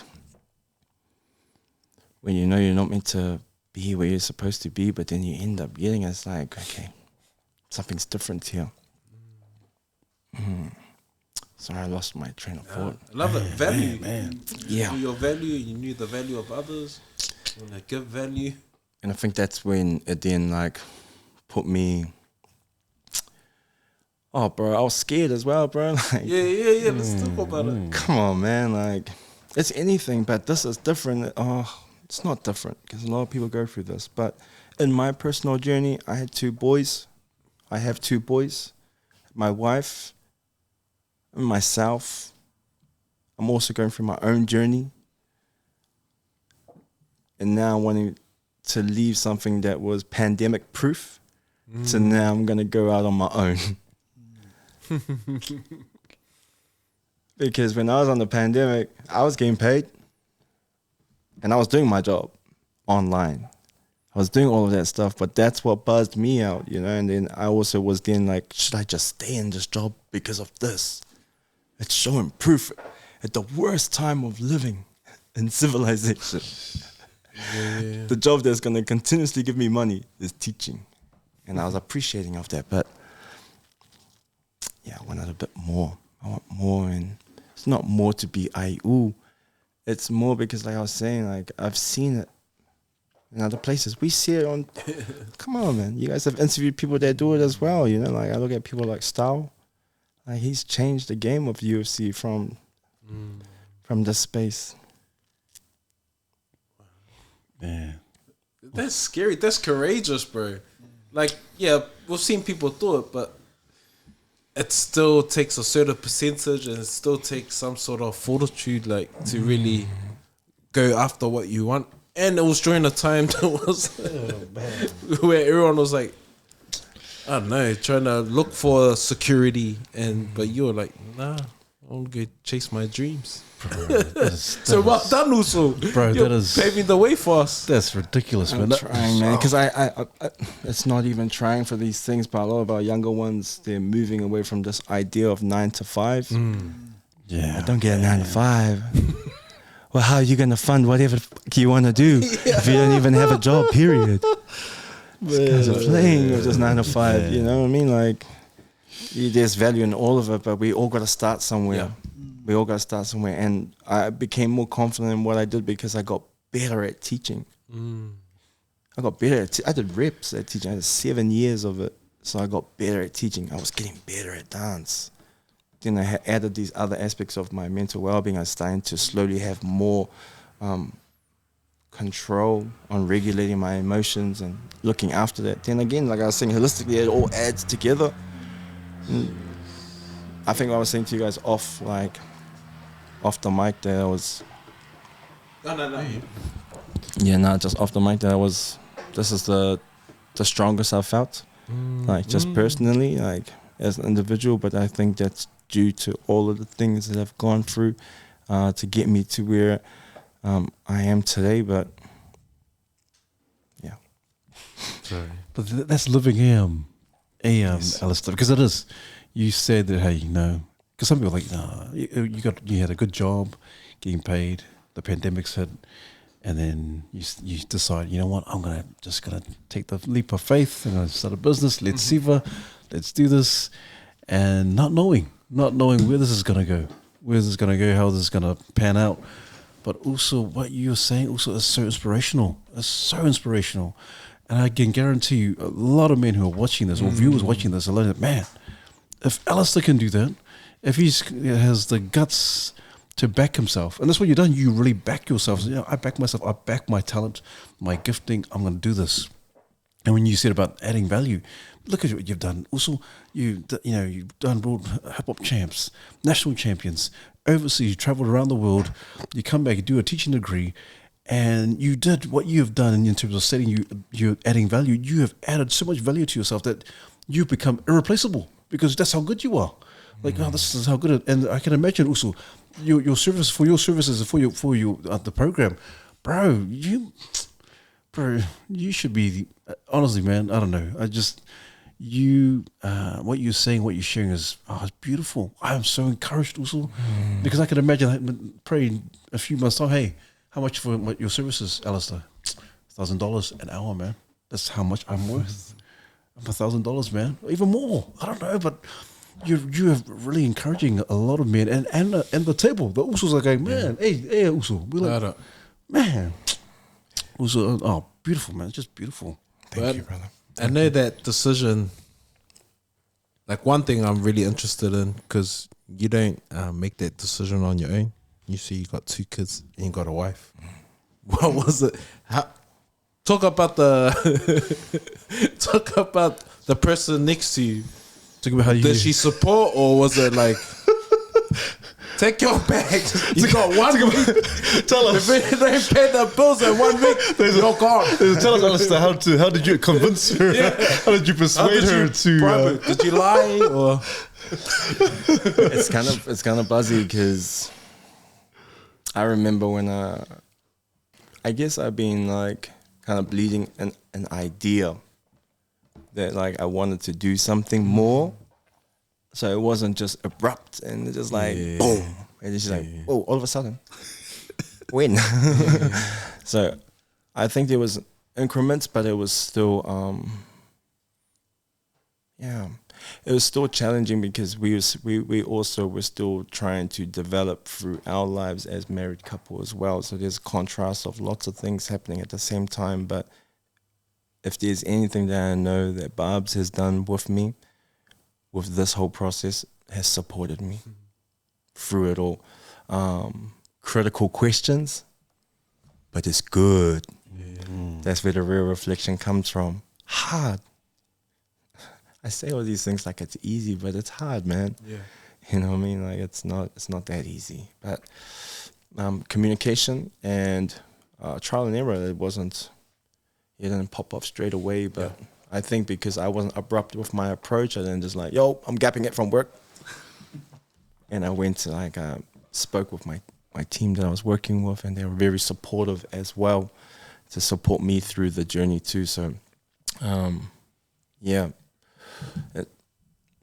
think even today, Barb's is just super proud of me because she knows my journey in more depth than what I've been able to give. She's also been a part of that journey as well. And I got mad love for her. I feel, when you go through traumatic experiences, somebody has to take the hit with those experiences. And it was that person. And so she was the secondary effect to what I had gone through. So she now has to go through a healing process too. And there's that development on top of what I was trying to do with this new venture, which I knew forecasting it was going to support us. But we don't know until you go through it. And as we have been still developing, as we're together through our marriage, this space is also developing and showing and revealing what it looks like today and what it can potentially look like in the macro. Shout out. Yeah, I love it because we were sharing a successful story, and not often, life can be like, when we hear stories, it's almost like we tell the best and hide the rest. Yeah. But we're hearing some of the struggles intertwined with your journey, and it's encouraging because these are our stories. These are our realities, and what I'm getting out of it is like, man, being courageous, being resilient. When times get tough, it's who's there next to you. It's about communication, and I love it. Also, thank you for sharing. Honestly, it really is. Yeah, man, it's gold, man. I'm gonna leave my job tomorrow, and when my wife goes, "Why?" Go, "Oh, Allister said that."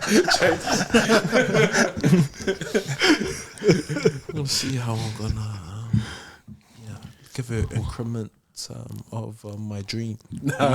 So what's our name of our dance crew? Technical Basties. Technical Basties. I'm gonna say technical valets.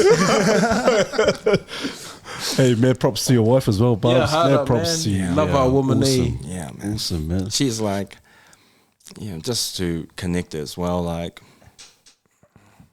I'm not moldy, but I did that pepe hard to start. Love the pepe. I thought it Like, was awesome. thank you, brother. Like, why do I do that? Well, when I got married to this lady, I started to learn and realize things. But not only when I was with her, I also learned by growing up with the Māoris. Like, suddenly, I had heaps of Māori friends when I was growing up. So you learn the context, but I also, she's also given me another perspective of appreciating where I come from. And my way of being able to play my part in terms of serving our treaty, that's my way of doing it here in Aotearoa. Just my way of introducing. I'm not going to do the same one when I go to a different country. Do you know what I mean? But here, respectively, I like to jam that. And so that's why I always give props to Barbs, not only just for the cultural responsive understanding and clarity, but the support. Like, she drove me to MIT to start my degree journey. She helped me also connect with MIT to be able to take it that year. So crazy, man, because I said, I can't do it. The auditions are full. I can't go. And she's like, you got a spot. I can take you at this time. It's like, what? But the development of understanding is different, eh? The confidence, even as well as trying to understand that development, is different. But being able to learn it in a safe way, very grateful. So there's lots of things I could say about Barbs. Yeah, man. Out of curiosity, I'm just sort of popped into mind now. I'm just thinking about the dynamic of like husband and wife in a marriage, and sometimes when you have ambitious goals and dreams, often one of the team will help support you. But I'm curious about Barbs in terms of maybe some other ambitions or dreams that she has, and also that aspect of sometimes as fathers, and maybe I'm just talking from my own experience, but as a father and a husband, sometimes just in terms of preserving your energy, and I think this is something you've talked about before in terms of choosing where you place your energy. I think I saw it online somewhere, but just that aspect of, have I done enough, or is there ever enough? Like going to work and providing for family, but also coming home and giving your family your absolute best efforts too, making sure they don't get second pickings on what's left over. Yeah. What's that journey been like for yourself? Yeah, developing much better, because I know with me and Barbs, there's a different take, to you and your wife, and then you and your kids. It's a different type of energy that you give, and I think maybe with Let's Siva, I know straight away that I'm giving 100 to 300 to 450 kids that are not mine. How can I give all of that energy to kids that are not mine and not give the same type of energy to my own? So then I was grateful to have that same learning to jam it with them. With Barbs, it's been a developing process, because what I know is that Barbs loves where she is. She's content with where she is. So we're different. She likes what she has, what she does now. She can do more if she chooses to want to do it, but she's content. That's a buzz to understand that when you're the opposite to that. But it's okay. It's okay for her to be different, because we're all different. But we still try. Oh man, sorry. We still try to develop and evolve as we learn in this understanding of marriage. So, yeah. Yeah. That's cool. No, man, it's all with you. So, hey, also, just wondering, just another question. For all of us, Allister, you know, when you and your wife has got your back, and you got her support and her backing, do you feel like, and just your own opinions, brothers, do you feel like you can do anything? How does that, like, I don't know if that's true for you. Like when your wife is 100% behind you, you feel like, man, I can actually do this. I have the confidence. You just feel like there's a bit of an uplift and encouragement. Oh, yeah. Yes. Extra fire. Oh, man. The support. It's the support. Like when you come from no support, it's like, wow, you really want to choose to support me? Like, you believe in me? Yo, like for real? You trust me? What?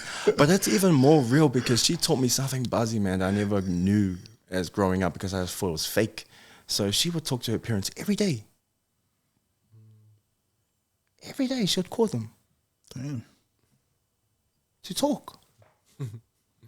About what? Like, just life. Like, I want to call my mom, I want to call my dad every single day. I was like, at first I was like, sorry, this one.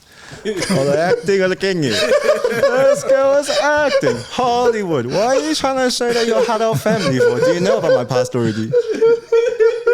You know what I mean? But that's beautiful, man. It's beautiful. I get to, you know what I mean? Like, that's why I love learning, because it's any place, anytime, anywhere. It's you that decides to understand, to take something from it. And at lots of these different moments, I've been able to appreciate those sort of things. Yeah. Hey, sure, was it? So how was he? Is he good to you? What did you do this time? Parents just want to know if I'm safe. If they don't hear from me, then they're gonna call the police. Nah, that's cool. I love that question, Pete. Especially you asked that question while your wife was looking at you. You're a very clever man. I can see glowing eyes in the back. But yeah, I think that's fire for us, like as men, because it's maybe our wives, our significant partners really know us better than we know ourselves, so they will see things that we potentially won't see in ourselves. So I love that question. And how do you feel when Caroline supports mate, you? 100%, man. That's why I asked them. I'll let my wife already know. She already knows this.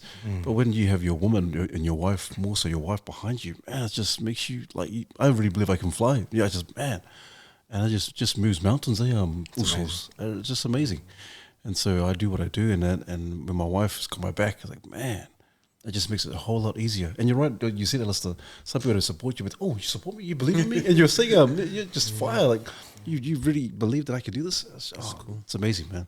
Yeah, It's funny how like sometimes even if you don't believe in yourself as much, something about the belief of especially someone that close who knows you so well, who sees you differently from how you see yourself, something about having that support just it does give you that extra fire to like, okay, like it's real now, let's go. That's cool. Like, at least that's how I feel from my perspective. Yeah, man. Especially because our wives are the ones, they're the biggest supporters, but they're the most honest as well. They're the biggest critiques. So if you think you're like the man and you got this big idea, like my wife will be like, relax. And I'll be like, before I'll be like, why didn't you believe in me? But now it's like, oh yeah, you're right, you're right. Or if I like have doubt in something, it's like, no, you can do it. You got these skills. I've seen you. Then I'm like, oh, you're right, babe. I love you. Come here.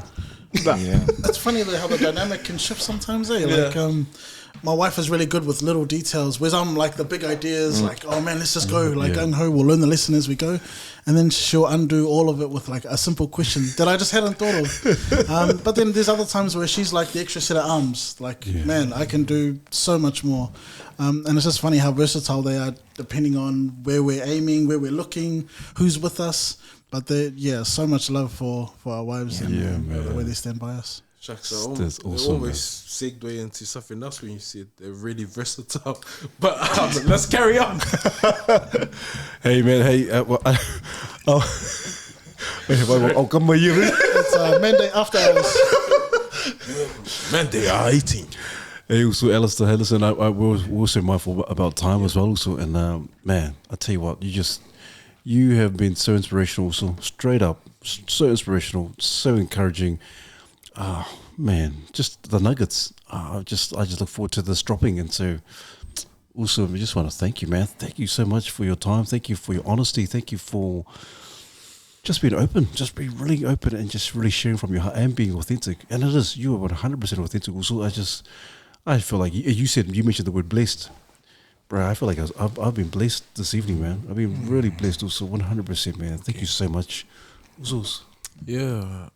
I just want to honor you also, like just your journey that you've been on and also sharing it. And like you haven't arrived. You haven't like tried to sugarcoat stuff and say you got it all together. You're still on this journey of development, but also being real about the stuff that you're navigating through. So thank you also. It's really encouraging, not only for us on the table, but I know for the viewers that are tuning in. And I'm really excited about the process and also what's next for Allister. You're still, you're probably the eldest one in your crew, but you're still like got so many years of development, and it's really encouraging. And I love like over the years, because we met in intermediate, but always bump into you at different times, and there's always like something new. I remember when intermediate, snotty nosed kid, we're all snotty nosed, and then met you, and later time in high school and you're doing the rock, and I was going, sorry, this guy, this is a dancer. And then later on, probably see you in the hood. But then I saw you as a teacher when I was a youth worker at MH, and I was going, my guy, this is mean. And so, and even now when I'm sitting across from you, and so I just want to honor you. So thank you so much for paving the way. Keep on grinding. Can't wait to catch up in a few years' time and see where Allister's see what Allister's doing. Well, just before you go, it's like, for everyone that is watching, like, it's a continuous developing journey. There is no, don't get me wrong, you'll probably get your highs. Yeah. Where will be your success moments? You'll be on your mountain, you'll be doing your thing, where you're like, yeah, I'm the king of the world. But there's not always an all-time high. It doesn't go up all the way. It has to be dynamic. It has to have a contrast. So you will come down, but we need to just keep trying and never give up. So I just wanted to reiterate this, because I mean it. Like, when you find things difficult, you got to keep trying. I always say this to the kids, like, if you find literacy hard, if you find writing hard, pick up a pen and start copying the letters, practice. We got to start right at the basic and then carry on from there. So never at the end point, but enjoying the process. Yeah. Trusting the process, enjoying it, and celebrating those moments of success, but then also knowing that it continues. So I'm very grateful for your galangoa in terms of saying that I am not at my point, because I think it's the same as you guys. Yeah. It's incredible, you know what I mean? And what you guys are doing as well. It's amazing for our people to be able to have access to these talanoas. And I think that's the key word, is access. And how do we get that access? And when we have people that look like us, sound like us, offer this type of access, it then gives value to the ones that need this access. So thank you guys as well. I know you guys are going to carry on, keep doing this stuff. So it's amazing. Thank you so. Man, I just wanted to say thanks for, just as someone who's going into teaching, to hear the journey of teaching and the perspective is amazing. And, you touched on some of the stuff that we're learning about at uni, things like scaffolding and all that sort of stuff. But I just thought it was interesting hearing your journey and thinking about some of the parallels. You talked a little bit about being at Worlds and having to pivot a little bit and taking that chance on restructuring, and then thinking about how you took a chance during the pandemic to make that leap of faith and do your business. You had a team with you that supported you, and you were able to pick off them, and then having Barb's now, like, it's just interesting, these parallels. And you talked a little bit about cycles, and it's just awesome to see you growing always. And we talk about at the beginning, mandates about navigating fresh perspectives, and I don't know if we've had anyone embody that as much as you have, in terms of actively being like, let's take on these new fresh perspectives and learning. And so it makes me excited to learn. I'm an older student. I got 2 kids myself, and I'm just like, I feel like I'm only just starting to hit my prime. So I'm excited for what comes next for each of us. So thank you for bringing their hope and their fire to each of us. So it's my absolute pleasure, honestly. And if we just look at it, like Gary, I don't know if you guys know Gary V, but Gary V, there's something that I picked from him a couple of years back, and it was about our age and how we view our age. And he also looked at, because he's a business guy hard out there, so he ends up looking at life in quarters. So he looked at your age in quarters as well. So I look at myself that I'm only in my 2nd quarter of my life. So if you're under 50, you're in your second. When you start looking at, it starts to change your understanding, because even just people in general, just because of perception, what they see is what they get. They don't understand it. But then when you tell them that, like, so for example, I'm 38 and I was 100 kgs and I could backflip, and the kid's like, doesn't make sense in my head. You know what I mean? So yeah, anyways. That's cool. Mano, love also. Hey, also, Allister, we always give a gift out. We always do a bit of a sketch, a bit of a caricature of our guests, and this is for you, so. That guy. Man, thank you so much. So mean. Man, thank you so much for tonight and for the talanoa. And so, bro, is there anyone that you think that could be ideal to come on the podcast? Also, anyone that you, off the top of your head, other than Gary V? I'm not too sure. It really kind of depends on the type of context that you guys want. Yeah, You know what I mean? Because you guys have been putting out some cool peeps, like different types of people to be able to offer different, fresh perspectives. Oscar Nightly. Yeah. Cool. Oscar, Oscar. if you're watching this. Yeah, man. There's lots of people. Yeah, yeah. Lance Savali. Lance. The River. River. Yeah. Hello. Oh, Yeah, man. these are cool cats. Fun to talk to, but they got lots of perspective. Yeah. And that's what we want. Some That's fresh what, perspectives. yeah, man. you know. That's really what I would say. There's, I'm not too sure about Oscar Nightly. I just know that he's done some great things. Yeah, cool. You know, and as a Polynesian as well, and he's still doing amazing things. But in terms of the River and Lance, you know, because I know them through Siva as well, but they both have unique journeys that I think will add some value. Yeah, that's Especially looking at it from a depth perspective, a social perspective, because they're all about across all platforms, and you guys know the bow. Yeah, man. Awesome. Thank you so much. And so please like and subscribe. Please, we look forward to your well thought out comments. And so, as always, also refine, unlock. And take charge. Mandate.